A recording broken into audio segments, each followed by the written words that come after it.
hawajulikani wala hawatambuliki. Jochiw thieth magin Nases ma jopuonjre maromo 306 ma oweyo oko e chenro mar dhi e puonjruok mar thieth ma idendo gi dho ngere ni internship pod medo ywak ewi kaka koro sani gidong' maonge kod paro kaka gidhi konyore kuom higa achiel mabiro maonge tich kata internship.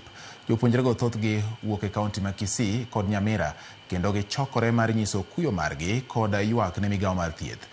Yiero mag jopuonjre mawinjo riwre kod kuonde mag thieth e yor oraka mar internship nyocha okelo liet bang' yangore ni nitiere jochiw thieth mane okaw e tok chik kama moko to we oko.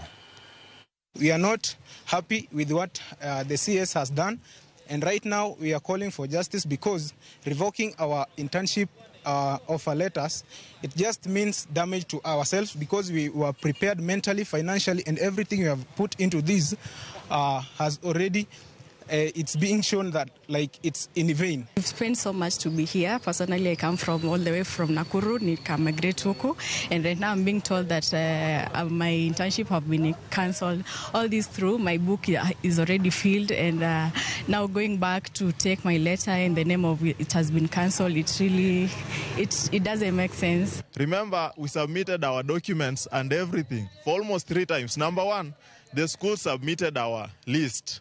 We were confirmed by the Nursing Council of Kenya. They called for another resubmission. We were still confirmed as we have merited and certified the Board of Examiners at university level, and we are not revoked. So at this point, because the ministry is, I don't know, I can say confused or something, now they are trying to find out, to find people they can replace with those who are complaining. But remember, all of us have merited. Someone like me, if you tell me to go to school, there is nothing further I'm going to study because I've done everything, all the coursework. In the letter, in the offer letter, they've clearly stated that with a completion letter indicating that you've completed the program, you are eligible for internship. So revoking our letters on the ground that we're not graduated is absolutely illegal and violations of the terms and conditions of internship. Riwruok mar jopur niang' ma ong'ere kaka Kenya Sugarcane and